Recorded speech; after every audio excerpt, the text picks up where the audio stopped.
નમસ્કાર મિત્રો, મેં Tarun Parmar, assistant loco pilot Indian railway study with my ચેનલમાં તમારું સ્વાગત કરું છું. આજે આપણે વાત કરીશું આઈપીઆર ગાંધીનગરમાં જે નવી ભરતી આવી છે એના વિશે. તો સંપૂર્ણ માહિતી આપણે આ વિડીયોમાં મેળવીશું. તો ચાલો વિડીયો શરૂ કરીએ. એની પહેલાં આજનો ક્વેશ્ચન જોઈ લઈએ. ક્વેશ્ચન છે, ગુજરાતના સત્યાગ્રહીઓમાં ડુંગળીચોર તરીકે કોણ પ્રસિદ્ધ છે? Option A Mohanlal Pandya, option B Narhari Parikh, option C Dwarkadas Talati અને ઓપ્શન ડી વામનરાવ મુકાદમ. તો તમે સાચો જવાબ કોમેન્ટ બોક્સમાં જણાવી શકો છો. લાસ્ટ વિડીયોનો આપણો ક્વેશ્ચન હતો કે લોકો પાયલટ દ્વારા સામાન્યतः इनमें से क्या चलाया जाता है? કાર, હવાઈ જહાજ, હેલિકોપ્ટર અને રેલગાડી ઓપ્શન હતા. તો આનો સાચો જવાબ છે ઓપ્શન નંબર ડી રેલગાડી.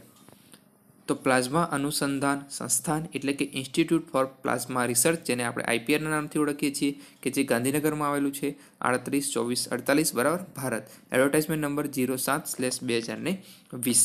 તો અહીંયા એન્ગેજમેન્ટ ઓફ ગ્રેજ્યુએટ અને technician apprentice under the apprentice act 1973. તો ગ્રેજ્યુએટ માટે અને ટેકનિશિયન અહીંયા એપ્રેન્ટિસ ભરતી આપવામાં આવેલી છે. તો આના માટે ઓનલાઈન એપ્લિકેશન મંગાવવામાં આવે છે એલિજિબલ કેન્ડિડેટ પાસેથી અંડર ધ એપ્રેન્ટિસ એક્ટ 1973 હેઠળ. તો વેકેન્સી ટેબલ અહીંયા જોઈ લઈએ. સૌથી પહેલાં સિરિયલ નંબર આપવામાં આવેલો છે, પછી છે branch specialisation, number of apprentice to be engage, એમાં ગ્રેજ્યુએટ માટે અને ટેકનિશિયન માટે બરાબર. તો ગ્રેજ્યુએટ માટે ડિગ્રી હોવી જોઈએ, ટેકનિશિયન માટે ડિપ્લોમા હોવું જોઈએ. પહેલા નંબર પર છે કમ્પ્યુટર એન્જિનિયરિંગ. તો ગ્રેજ્યુએટ માટે એક જગ્યા, ટેકનિશિયન માટે જગ્યા નથી. બીજા નંબર પર છે સિવિલ એન્જિનિયરિંગ. તો ગ્રેજ્યુએટ માટે જગ્યા નથી અને ટેકનિશિયન માટે એક જગ્યા છે. ત્રીજા નંબર પર છે ઇલેક્ટ્રિકલ એન્જિનિયરિંગ. તો એના માટે 3 જગ્યા છે. ટેકનિશિયનમાં ડિપ્લોમા માટે 2 જગ્યા છે. ચોથા નંબર પર છે ઇલેક્ટ્રોનિક્સ એન્ડ ટેલિકમ્યુનિકેશન. તો ગ્રેજ્યુએટ માટે 2 જગ્યા અને ટેકનિશિયન માટે 2 જગ્યા. પાંચમા નંબર પર છે મિકેનિકલ એન્જિનિયરિંગ. તો ગ્રેજ્યુએટ માટે 3 જગ્યા અને ટેકનિશિયન માટે 2 જગ્યા. ઇન્સ્ટ્રુમેન્ટેશન એન્ડ કંટ્રોલ એન્જિનિયરિંગમાં ગ્રેજ્યુએટ માટે 1 જગ્યા અને ટેકનિશિયન ડિપ્લોમા માટે 1 જગ્યા. ટોટલ તમે જોઈ શકો છો ગ્રેજ્યુએટ માટે 10 જગ્યા અને ટેકનિશિયન માટે 8 જગ્યા રાખવામાં આવેલી છે. ટોટલ 18 જગ્યા આ ભરતીમાં રાખવામાં આવેલી છે એપ્રેન્ટિસ માટે.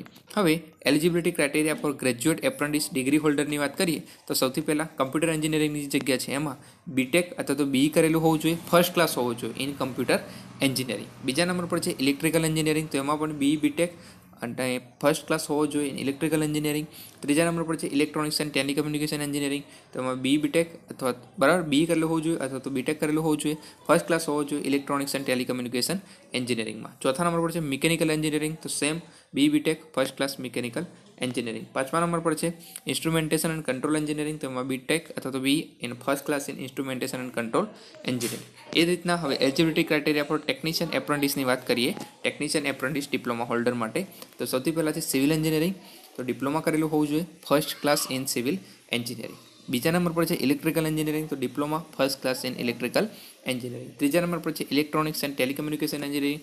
તો diploma first class in electronics and telecommunication engineering. ચોથા નંબર પર છે મિકેનિકલ એન્જિનિયરિંગ. તો diploma first class in mechanical engineering. પાંચમા નંબર પર છે ઇન્સ્ટ્રુમેન્ટેશન એન્ડ કંટ્રોલ એન્જિનિયરિંગ. તો એમાં પણ diploma first class in instrumentation અને કંટ્રોલ એન્જિનિયરિંગ હોવું જોઈએ. વયમર્યાદાની વાત કરીએ તો નોટ એક્સેડિંગ 26 યર બરાબર. તો 26 વર્ષથી વધુ હોવી જોઈએ નહીં. આમાં રિલેક્સેશન આપવામાં આવે છે, જેમ કે SC ST માટે 5 વર્ષનું રિલેક્સેશન, ઓબીસી માટે 3 વર્ષનું રિલેક્સેશન અને પીડબ્લ્યુડી કેન્ડિડેટ માટે 10 વર્ષનું રિલેક્સેશન આપવામાં આવે છે. Candidate seeking reservation under the SC ST OBC અને PWD category are required to submit certificate in the prescribe format of government India બરાબર. તો જે SC ST OBC અને પીડબ્લ્યુબીડીના જે કેન્ડિડેટ છે એમને સર્ટિફિકેટ આપવું પડશે એમની જાતિનું અથવા તો પીડબ્લ્યુબીડીનું બરાબર. એ જે ગવર્મેન્ટનું જે ફોર્મેટ છે એ પ્રમાણે આપવું પડશે. સ્ટાઇપન્ડની વાત કરીએ તો 10,500 પર month consolidated for graduate apprentice બરાબર. કે જે ડિગ્રી હોલ્ડર છે બી બીટેક એમને 10,500 અને 9,400 પર month consolidated for technician apprentice બરાબર. જે ડિપ્લોમા હોલ્ડર છે એમને 9,400 રૂપિયા પર મંથ આપવામાં આવશે. પીરિયડ ઓફ ટ્રેનિંગની વાત કરીએ તો duration of the apprentice is 1 year for all apprentice બરાબર. તો આ પાર્ટિસિપ બરાબર A1 વર્ષ માટે અહીંયા એપ્રેન્ટિસની ભરતી રાખવામાં આવેલી છે. The institute shall have no obligation to give regular employment to apprentice. The apprentice shall have no right to claim regular employment from the institute on the basis of apprentice at any point of time બરાબર. તમે કોઈ પણ પ્રકારે આગળ જઈને એવું regular job માંગી શકતા નથી. એ પ્રકારની વાત અહીંયા કહેવામાં આવી છે. એપ્રેન્ટિસનો સમયગાળો પૂર્ણ થશે એટલે તમને આપોઆપ બરાબર છૂટા કરી દેશે. બીજી બધી જનરલ ઇન્સ્ટ્રક્શન અહીંયા આપવામાં આવેલી છે. તમારે આ PDF જોઈતી હોય તો નીચે ટેલિગ્રામ ચેનલની લિંક આપેલી છે, એમાંથી તમને આ મળી જશે. એક વોટ્સઅપ ગ્રુપ પણ બનાવવામાં આવ્યું છે, તો વોટ્સઅપ ગ્રુપમાં પણ જોડાઈ જાઓ. ત્યાંથી પણ તમને આ બધી ભરતીની માહિતી ત્યાં પણ મળતી રહેશે. બીજી બધી જે નાની નાની ભરતી આવી વોટ્સઅપ ગ્રુપમાં તમે જોડાઈને મેળવી શકો છો. તો એની લિંક પણ નીચે આપેલી છે, તો એનો પણ તમે લાભ લઈ શકો છો. ટેલિગ્રામ ચેનલમાં પણ જોડાઈ જાઓ, ત્યાં પણ બધી આ પીડીએફ અપલોડ કરવામાં આવે છે. તો candidate should have pass degree અથવા diploma in first class respective branch અથવા તો સબ્જેક્ટ આઈધર યર 2019 અથવા તો 2020. આ પોઈન્ટ પણ અગત્યનો છે, બરાબર. તો 2019 ને 2020ના જે કેન્ડિડેટ છે એ જ અહીંયા એપ્લાય કરી શકે છે. Candidate who have pass degree diploma in 2008 અથવા તો એની પહેલાં જેને બરાબર હોય એ લોકો અહીંયા એપ્લાય કરી શકતા નથી, એટલે પીડીએફ વાંચવી અગત્યની છે, બરાબર. તો 2018 કે એની પહેલાંના કેન્ડિડેટ અહીંયા એલિજિબલ નથી. Those who have already attend the apprentice training, બરાબર, જેને એપ્રેન્ટિસ ઓલરેડી કરેલી છે એ લોકો અહીંયા એલિજિબલ નથી, બરાબર. જ્યાં સીજીપી અથવા તો ઓજીપી આપવામાં આવે છે, equivalent percentage of marks set should be, બરાબર, ઇન્ડિકેટેડ ઇન ઓનલાઈન એપ્લિકેશન. તો પર્સન્ટેજને જે બરાબર સીજીપીને પર્સન્ટેજમાં કન્વર્ટ કરવાનું જે સર્ટિફિકેટ હોય એ તમારે આપવું પડશે. Selection will be purely on merit base on percentage of marks in the respective, બરાબર. તો ડિગ્રી ડિપ્લોમાના જે તમારા માર્ક્સ હશે એન્જિનિયરિંગના, એને આધારે તમારું જે સિલેક્શન છે, બરાબર, આ ભરતી માટે એ કરવામાં આવશે.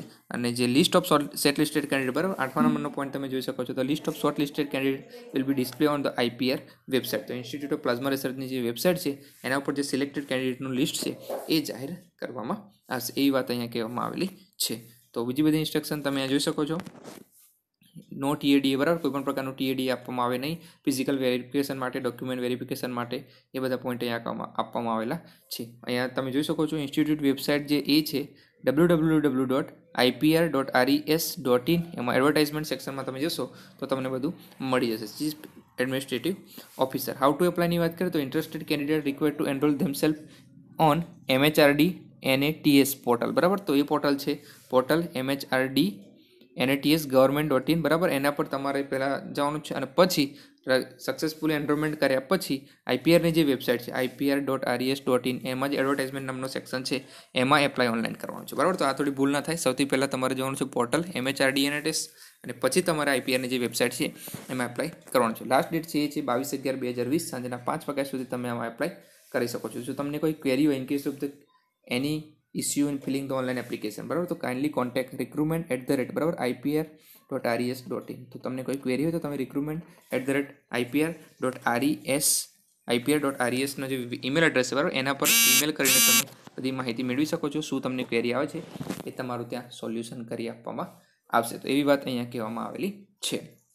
તમે બધા જ પોઈન્ટ લેવાનો ટ્રાય કર્યો છે, બરાબર. અહીંયા હાઉ ટુ એપ્લાય કઈ રીતના કરવાનું છે. ફી આમાં નહીં હોય, બરાબર, કોઈ પણ પ્રકારની રિલેક્સેશન, બરાબર. વયમર્યાદા 26 છે અને 2019 ને 20ના કેન્ડિડેટ અહીંયા એપ્લાય છે. ડિપ્લોમા કેન્ડિડેટ અહીંયા એલિજિબલ છે જે ફર્સ્ટ ક્લાસ સાથે પાસ થયા હોય, અને ડિગ્રી કેન્ડિડેટ પણ અહીંયા એલિજિબલ છે, બરાબર, જે ફર્સ્ટ ક્લાસ સાથે પાસ થયા હોય એ. CGPA, બરાબર, પર્સન્ટેજમાં ટ્રાન્સફર કરવાનું તમારે સર્ટિફિકેટ આપવું પડશે. તો ગ્રેજ્યુએટ માટે 10 જગ્યા છે, ટેકનિશિયન માટે 8 જગ્યા છે. તમે બધા જ પોઈન્ટ આવરી લેવાનો ટ્રાય કરો છો. તો પણ કોઈ પોઈન્ટમાં તમને ખ્યાલ ના આવે તમે કોમેન્ટ બોક્સમાં જણાવી શકો છો. તમે અમને ફેસબુક અને ઇન્સ્ટાગ્રામ પેજ પર પણ ફોલો કરી શકો છો. ત્યાં પણ study related with post upload થતી હોય છે. તેમજ કમ્યુનિટી ટેબમાં જઈને પણ તમે ક્વેશ્ચન આન્સર કરી શકો છો, બરાબર. એના દ્વારા પણ તમને પોલિંગ દ્વારા ખ્યાલ આવશે કે બીજા જે, બરાબર, સ્ટુડન્ટ છે એમનો જવાબ કેટલો સાચો હોય છે અને તમારો જવાબ પણ કેટલો સાચો હોય છે. પોલિંગમાં પણ તમે કોમેન્ટ દ્વારા અમને જણાવી શકો છો. તો આજના વિડીયોમાં ફક્ત આટલું જ છે. મળીએ નવા વિડીયો સાથે. ત્યાં સુધી જય હિન્દ, જય ભારત.